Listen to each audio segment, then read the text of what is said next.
Jika kita bicara tentang Indonesia, maka kita akan mengetahui, ya, itu terutama saat Bung Karno dan Bung Hatta diundang ke Saigon, ya, oleh Panglima tinggi pemerintahan pendudukan Jepang, ya, dan ditanya waktu itu Bung Karno, negara yang ingin Anda capai yang namanya Indonesia seluas apa? Ya, itu pertanyaan pada tanggal 14 Agustus 1945 sebelum kita merdeka. Saat itu Bung Karno menyatakan wilayah Indonesia yang ingin kami capai adalah seluas wilayah Mojopahit. Yaitu jawaban yang tidak dimengerti oleh penguasa Jepang di Asia Tenggara waktu itu. Ya, bagaimana Jenderal Terauchi bisa tahu Mojopahit? Ya, dia tidak tahu. Dia mengatakan, ya sudah. Ya. Setelah itu kembali Bung Karno. Jadi memang keinginannya menciptakan wilayah seluas Mojopahit. Itu sebabnya Bung Karno marah ketika Malaysia memproklamasikan kerajaan persekutuan Sultan-Sultan Melayu. Ya, kenapa? Karena menurut Bung Karno ini bagian dari Indonesia, bagian dari Mojopahit dulu. Ya, termasuk Thailand Selatan, Filipina itu di situ cita-citanya. Jadi memang yang dicita-citakan Indonesia itu negara besar bekas warisan Mojopahit. Tetapi ada satu problem yang sulit, ya, untuk mewujudkan cita-cita bapak bangsa ini. Kenapa? Mayoritas orang-orang yang menyetujui pembentukan Indonesia adalah didikan Belanda. Mentalitas mereka sudah dibentuk menjadi mentalitas inlander, mentalitas bangsa terjajah. Itu bangsa yang selalu menganggap bangsanya sendiri rendah. Mentalitas itu, ya, yang mengganggu terwujudnya Indonesia sebagai negara besar, ya, sebagai bangsa besar. Saya teringat, ya, bulan lalu Profesor Dr. Budi Dharma, ya, beliau aslinya orang Rembang tapi jadi guru besar di UNESA Surabaya.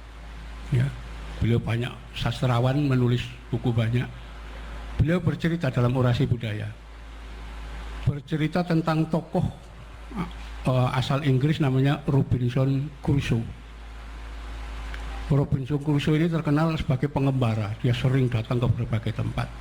Sampai satu ketika dia datang ke satu daerah dan dia menemukan ada orang kulit hitam. Ya. Kemudian dia membayangkan orang kulit hitam ini akan saya didik, saya ajari membaca, saya ajari bicara bahasa yang bisa dikenal, ya. Saya ajari bagaimana melayani, bagaimana itu. Dia akan saya jadikan budak saya, budak yang terpelajar. Nah, orang kulit hitam, begitu dia ketemu dengan Robinson Crusoe, dia punya anggapan, ini dewa yang datang dari langit, kulitnya putih. Saya harus mengabdi kepada dia supaya saya selamat. Ya. Apapun yang diperintahkan akan saya patuhi. Disitulah terjadi sama keinginan Robinson Crusoe dengan budaknya tadi. Jadi sebetulnya orang yang menjadikan dirinya sebagai budak, mentalitasnya dia sendiri. Begitu juga orang Indonesia. Ketika merdeka, itu mereka menginginkan negara ini di bawah kontrol pemerintah Belanda. Ya. Sementara Bung Karno tidak, kita harus berdaulat. Dan semua orang-orang yang mengikuti pendidikan Belanda mengatakan Pancasila itu sementara aja. Ya, kenapa? Itu kan lokal Pancasila, bikinan Soekarno itu. Ya, Soekarno orang lokal, dan Pancasila itu lokal, kan itu rendah, tidak boleh digunakan dasar negara. Kita harus dasar negara apa yang sudah diformat dan diciptakan oleh Barat. Nah, disitulah kita akan melihat nanti ya usaha-usaha bagaimana menghancurkan Republik Indonesia dengan menggusur Pancasila dan Undang-Undang Dasar 45. Itu mulai peristiwa 6 Juni tahun 46 itu sudah usaha ya untuk merampas kekuasaan muncul. 18 September 1948 di Madiun ya juga ingin mewujudkan gagasan asing semua. Nanti pemberontakan PRRI Permesta sama, ingin menggusur semua unsur lokal dan ingin menerapkan unsur asing. Peristiwa 65 dan seterusnya itu adalah usaha bagaimana unsur lokal ini disingkirkan dan diganti unsur asing dari Barat. Ya, itulah sampai sekarang ya belum hilang, pikiran kita itu belum hilang.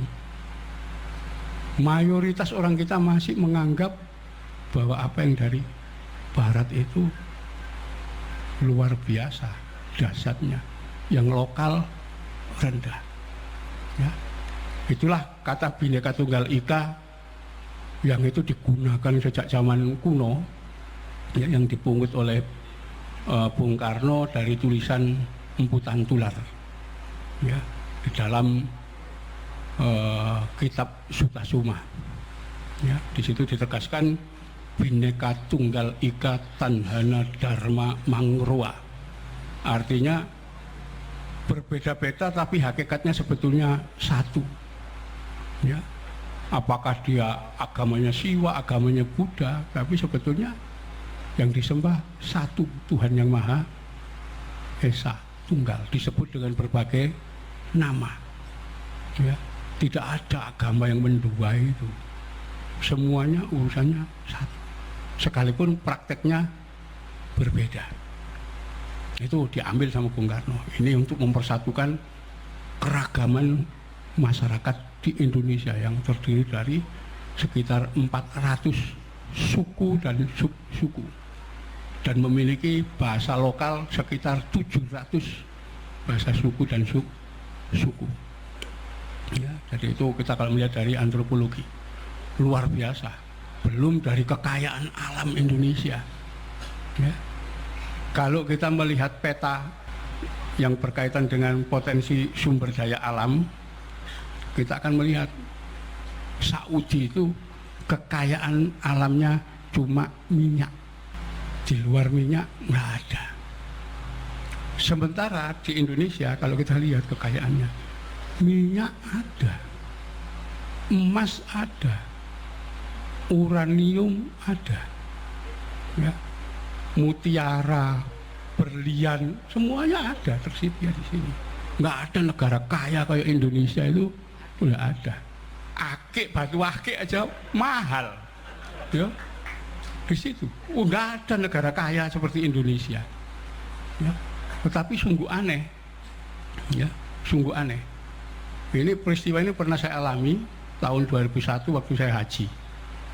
Ketika pulang itu jam 12 siang dari Bandara Madinah.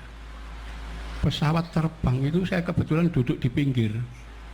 Bahwa itu saya lihat hanya pasir dan bukit-bukit batu. Ya, nanti jauh gitu baru ada oase, pohon kurma dengan beberapa rumah. Habis itu pasir lagi, ya, dan bukit batu. Sampai maghrib berhenti di pelabuhan udara Damam. Habis itu terbang lagi. Subuh sampai Indonesia. Ketika masuk Aceh, kelihatan sekali bagaimana sawah itu hijau, hutan, gunung, sungai-sungai, ya, kemudian pabrik-pabrik pertambangan, semuanya kelihatan, ya, di situ. Nah, melihat dua perbedaan itu, saya tanya kepada teman yang ada di sebelah saya. Saya tanya, Abu Muslik namanya, Bu, kamu lihat nggak yang aneh dari perjalanan kita? Apa Mas? Menurut logika, orang yang tinggal di daerah gersang pasir itu pasti cari makan di daerah subur.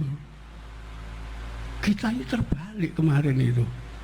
Indonesia negara subur, cari makan di Saudi. Ya, ini gak masuk akal. Bagaimana warga yang tinggal di negara yang subur, tempat sawah, tempat ya, hutan, tempat segala macam kekayaan ada di sini, bisa cari makan di padang pasir? Itu gak masuk akal. Artinya ada yang gak beres ngatur negara ini. Ya, itu. Artinya kita selama bertahun-tahun ini dibodohi oleh pemimpin-pemimpin kita. Ya, kenapa? Ya karena cita-cita negara ini dibentukkan ingin membawa masyarakat supaya adil dan makmur. Ya, adilnya sudah gak kecapean, makmurnya tambah menjauh, gak makmur-makmur. Ya, jadi ini kondisi kita saat ini sudah seperti itu. Dan sekarang lebih kacau lagi, ya. Semua orang berambisi menjadi pemimpin. Ini wilayah provinsi, sudah wilayah provinsi dibagi aja menjadi 3. Nanti saya akan nyalon jadi gubernur. Akhirnya provinsi dipecah menjadi 3. Satu kabupaten dipecah aja menjadi 2 atau 3. Yang penting saya jadi bupati. Begitu terus. Ya. Wah, akhirnya nggak jelas. Negara ini jadi apa dipecah-pecah karena mereka punya prinsip. Yang penting jadi penguasa. Sekalipun itu penguasa tikus. Ya. Itu prinsip mereka seperti itu. Akhirnya habis, nggak karu-karuan. Ya, kekayaan alam dihabiskan dan seterusnya, bubar. Dan status kita saat ini, kita tuh bangsa yang indekos di negara sendiri. Kenapa? Ya semua kekayaan negara sudah tidak ada, nggak ikut punya. Sudah dimiliki swasta, sudah dimiliki asing. Ya, kita kacau sudah seperti itu. Dan kita gampang diadu domba. Bahkan belakangan ini negara ini wis kacau. Aparat negara tawuran dengan aparat negara yang lain. Ya, bisa dibayangkan. KPK gegeran dengan polisi. Nanti belum polisi gegeran dengan TNI. Ya. Nanti Mahkamah Agung gegeran dengan Komisi Yudisial. Gimana lembaga negara tarung sendiri itu? Belum nanti masyarakat di bawah, tarung antar kampung, tarung antar geng. Ya. Kenapa Wali Songo itu bisa dakwah dengan tidak banyak hambatan? Zaman Mojopahit itu namanya Menteri Agama itu ada 4. Ya. Dia menteri sekaligus merangkap hakim. Satu namanya Dharma Diaksa Kasaiwan, hakim dan menteri yang mengurusi orang-orang yang beragama Siwa Buddha, agama Hindu. Yang kedua ada namanya Dharma Diaksa Kasogatan. Ini khusus mengurusi orang-orang yang beragama Buddha. Ada lagi Mantri Herhaji, itu mengurusi agama Karsian, ya, dan agama-agama lokal. Ada menterinya sendiri. Raja Pandita ini khusus untuk mengurusi orang-orang yang beragama Islam. Ya. Yang pertama diangkat, yang tercatat dalam sejarah itu Raden Ali Murtado, kakaknya Sunan Ampel. Itu yang diangkat Raja Pandita pertama di Gresik. Ya, itu di dalam Babat Tanah Jawi, di dalam Babat Ampel Dento dan seterusnya disebutkan itu. Ya. Jadi dulu sudah toleran sekali orang kita itu. Ya. Nah sekarang gimana bisa kacau gak karu-karuan? Negara seolah-olah tidak nyambung dengan rakyat. Rakyatnya juga gak nyambung dengan negara. Ya. Apa yang diinginkan, kebijakan-kebijakan tidak ada yang nyambung ke masyarakat. Ya, sangat sulit. Ya, di sini. seolah-olah tidak ada hubungan antara negara dengan rakyat itu. Mereka berdiri sendiri, rakyat juga berdiri sendiri. Ya. Dan ini ke depan bisa terjadi disintegrasi luar biasa. Ya. Kalau dibiarkan, karena itu kondisi ini tidak boleh dibiarkan. Jadi dulu waktu awal-awal kita menghendaki terbentuknya negara Kesatuan Republik Indonesia, berbagai macam tantangan muncul sangat luar biasa. Ya. Nah disitulah salah satu yang penting, ya, itu adalah peran ulama. Ya. Sempat terjadi usulan dari PBNU waktu itu, tanggal 22 Oktober 1945 yang namanya resolusi jihad. Ya. PBNU menginginkan, menghimbau kepada pemerintah, meminta agar pemerintah mengambil sikap tegas dalam menghadapi musuh. Ya. Nah sekarang nggak ada itu, ya, tidak ada. Masyarakat sibuk sendiri dengan urusannya sendiri, pemerintah juga sibuk sendiri dengan urusannya sendiri. Nah kita khawatirkan ini nanti bisa pecah menjadi desintegrasi. Ya, jadi kalau sudah desintegrasi ini susah. Ya, seperti yang terjadi di Irak itu udah gak karu-karuan. Pemerintah mau dibentuk, kepercayaan rakyat sudah merosot. Gitu. Dan yang jelas seperti kita ketahui, keutuhan masyarakat di Indonesia itu tergantung pada pemimpin. Kenapa? Masyarakat kita itu tipologi masyarakatnya, sistemnya jamaah, gotong royong. Ya, Bung Karno menyatakan Pancasila ini kalau diperas cuma jadi satu ekasila, yaitu dasarnya gotong royong, artinya kejamaahan. Ya, apapun aliran agama kalau tidak jamaah pasti jadi minoritas. Kenapa? Ya memang karakter orang kita jamaah. Nah jamaah ini butuh imam, butuh pemimpin. Yang sekarang ini justru sulit kita cari. Siapa pemimpin ini? Ya, karena hampir kita tidak temukan pemimpin. Ya. Sampai dulu pasca jatuhnya Gus Dur, ya, saya punya kelompok ya dengan teman-teman. Itu kita menginginkan kriteria pemimpin cuma 2 saja. Kalau memenuhi 2 kriteria 2 ini, maka kita akan pilih dia sebagai pemimpin. Apakah itu tingkat kabupaten, provinsi, ya, sampai tingkat nasional. Kriterianya cuma 2, sederhana ini. Apa? Pemimpin wajib cerdas, pinternya melebihi rakyat yang dipimpin. Jangan sampai rakyatnya lebih pintar dari pemimpinnya, gitu. Jadi harus punya sifat fatonah. Ya, kalau sifat fatonah ini menghadapi pemilihan apapun, wah, pesaingnya pakai uang, dengan kecerdasannya dia akan mampu mengalahkan. Kalau dia nggak cerdas, ukurannya ya duit. Siapa yang punya duit dia menang. Yang kedua, jujur, bisa dipercaya. Ternyata nggak kita temukan itu. Kan sepanjang tahun 2001 sampai sekarang itu dalam pemilihan apapun, saya dengan kelompok-kelompok teman-teman itu selalu golput, nggak mau milih. Kenapa? 2 kriteria ini tidak terpenuhi, ya, di situ. Jadi kita butuh figur baru, pemimpin-pemimpin baru. Karena segala macam persoalan yang diakibatkan oleh keadaan yang tidak kondusif dalam mengelola negara, mengelola masyarakat, mengatur dan seterusnya, itu nanti akan menimbulkan disintegrasi, perpecahan. Nah, untuk memperbaharui itu dibutuhkan orang-orang muda usianya, tapi besar potensinya. Sekarang ini anak-anak muda sengaja dilumpuhkan.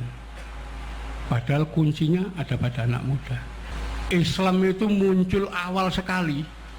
Anda bisa baca itu. Daftar nama Ashabikunal Awalun. 40 orang yang pertama kali masuk Islam. Anak-anak muda semua. Ya. Sayyidina Ali aja usianya baru 13 tahun. Ya. Yang paling tua Sayyidina Abu Bakar. Usianya 38. Rasulullah sebagai pemimpin 40. Sementara yang menolak kalangan tua, Abu Jahal sudah 60 tahun, Abu Lahab sudah tua-tua semua. Itu di situ terjadi perubahan baru. Indonesia ketika pertama kali merdeka, ya, Anda bisa baca itu tokoh-tokoh yang menjadi pemimpin dan aparatur negara. Menteri-menterinya siapa aja masih muda usia, tentaranya muda usia. Ternyata yang saya wawancarai itu komandan-komandan batalion Siliwangi, termasuk Pak Umar Wirahadikusuma. Waktu saya tanya Pak Umar, ya, Pak Umar Wirahadikusuma itu mantan wakil presiden, ya. Ketika beliau saya tanya, ketika Bapak menjadi komandan batalion, pangkatnya mayor, tahun 48 itu usianya berapa? Usia saya masih 19 tahun. Bayangkan tahun 48 Pak Umar Wirahadikusuma usianya 19 tahun. Saya tanya, ya, Pak Kemal Idris itu sama 19 tahun. Ya, Letnan Jenderal Kosasi nyatakan usia saya 20 tahun. Nggak ada di atas 20 tahun. Ya, bayangkan TNI mayor pangkatnya usia masih muda. Sekarang anak usia 19 tahun, ya, SMA gak ngerti apa-apa. Di situ Anda lihat itu ketika Indonesia pertama kali merdeka itu, ya, struktur pemerintahan itu menteri-menterinya, ya, termasuk Sultan Syahrir masih 21 usianya. Yang paling tua itu hanya Haji Agus Salim 65. Yang lain itu muda, delegasi kita ke muda. Nah, karena itu kalau Indonesia sekarang ini mau melakukan perubahan, generasi muda yang maju, ya, syaratnya pinter, ya, punya pengetahuan dan jujur, amanah, bisa dipercaya. Kita butuh orang-orang muda. Yang tua-tua itu sudah, iya, kita jadikan penasehat aja, jangan mimpin, ya. Karena di dalam tradisi kekuasaan di Nusantara, orang kalau sudah usianya 50 tahun, seorang raja usia 50 tahun, maka dia wajib mengundurkan diri dengan istilah lengser kaprabon madeg pandito. Usia 50. Ya, kenapa? Dia diangkat usianya muda. Hayam Wuruk itu mau diangkat menjadi Maharaja Mojopahit usia 16 tahun dan belum kawin, ya, masih muda, ya. Jadi memang pemimpin-pemimpin dulu muda, ya, kenapa dia sudah muncul? Jadi tokoh-tokoh dulu memang begitu. Nah, sekarang terjadi pergeseran karena pengaruh Eropa dan seterusnya. Orang kalau mau jadi pemimpin usianya harus di atas 60, harus, ya, sebentar lagi dah pikun, ya. Anak muda tidak diberi kesempatan, ya. Anak muda dikasih aja stigma, kenakalan remaja, ya. Stigma itu. Coba kata-kata geng motor, pernah nggak terbayang itu orang tua? Enggak, mesti anak-anak muda, ya. Justru orang-orang muda itu kita butuhkan sekarang, wajah-wajah baru, pemimpin baru, itu nanti yang akan mampu istilahnya memperbaiki, ya, mereformasi betul-betul negara Indonesia seperti yang dicita-citakan, ya, para bapak bangsa dulu. Silakan klik tombol subscribe dan aktifkan notifikasi pada tombol lonceng supaya tidak tertinggal video seputar misteri dan pembahasan menarik lainnya, dan klik tombol like juga jika sahabat menyukai video ini.